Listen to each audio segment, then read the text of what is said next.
Hey there film fans, today I'm going to talk to you about the much anticipated 8th feature film by Quentin Tarantino,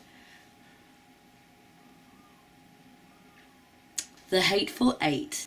Hey, I'm a vegetarian and I ain't got beef because I don't eat no meat, but I kind of do have a bit of beef because I'm a Cineworld Unlimited card subscriber, and apparently Unlimited is limited to the fact that this movie wasn't showing in any Cineworlds up and down the country because of some London-based squabble. I mean, I am in London, but you know, still quite frustrating.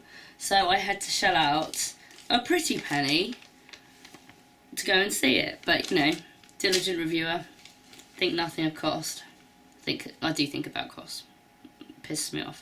Like, I pay quite a lot a month to be able to see what I like when I like, and that didn't apply.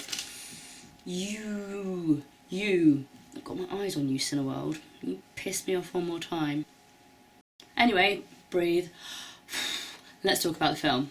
I mean, if you want to talk about plotline, there's 8 people. Ish. They're all a bit loathsome, or hateful you might say, and someone wants to kill someone and it's all a bit inside-outy, and they're all big characters and oh man, something's gonna kick off. Let's face it, we're not here for the plotline, folks. I thought it started really strongly with the scenes that are outdoors initially. It looks really beautiful, the pace is good, the characters seem fun and interact really well, but apparently that's just the setting up of the movie, because you then arrive at a cabin where they meet the rest of the gang, and then it stays there for a long time, too long for my mind. I think the actual film is 3 hours, which is a bit of an ask, really. The characters are all Quentin Tarantino characters, so they all talk in that Quentin Tarantino way. They're all good fun to watch, they're all well played. It's a bit like a kids' TV show almost, because they're painted with very broad strokes. I'm very confused by Tim Roth. Apparently he is actually English, yet, I mean, it was a vague plotline, but he sounds like Reepicheep from Narnia when he talks in English, which is kind of confusing. But yeah, enforced that kind of kids' film dynamic, which is kind of strange with the language, the context, the violence. I really enjoy Kurt Russell. I think he's really good fun. Samuel L. Jackson obviously is great.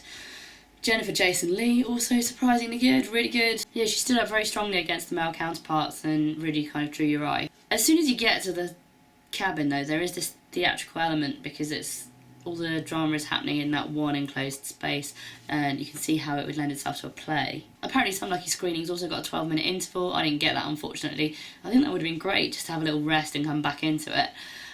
But that also enforces that theatrical side. Quentin Tarantino is, I would say, an equal opportunities offender in that he treats everyone as badly as everyone else, and they're all assholes anyway, but you know, there is violence towards women, there is lots of racism in all different directions. That, as well as I guess the Colorado scenery, reminded me a bit of South Park, that you know, if you're going to offend one person, you're going to offend all of them. If there is a point to be made by all of it, it's kind of lost by the gratuitous nature of it all. It's just more of a shock tactic than a point-making tactic.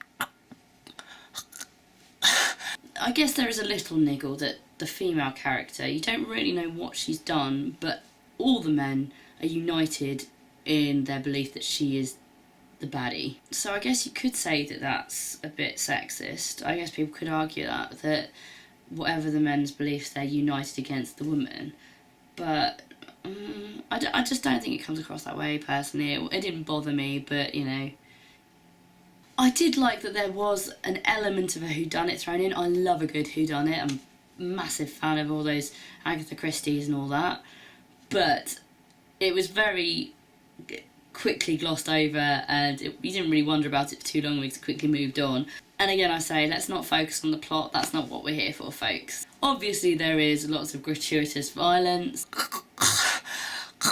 Mentioning it quite late in the review because, you know, it's not shocking at all anymore. It's shockingly unshocking.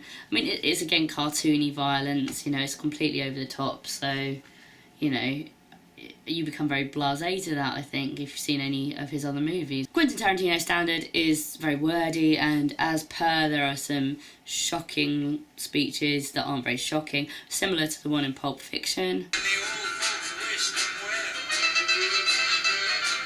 Overall though, I would say, aside from it being a bit meandery and the plotline could do a tightening, the main problem is just the length of it. It's massively long, and it feels baggy in places, and I think if someone had edited it really well, that would have really smoothed it out. Visually, it looks gorgeous. Soundtrack, I love the anachronistic soundtrack. I think it's great fun. I know some people think it's a bit naff, but I still enjoy it when he throws in a modern pop culture song. I think it's fun. Some people are saying it's Quentin Tarantino's masterpiece. I personally think that probably still is Pulp Fiction.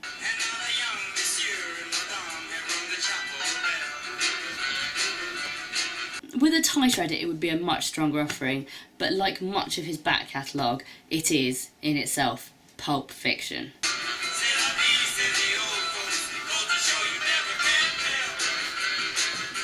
But what did you folks think of it? Let me know in the comments, and don't forget to subscribe to my channel.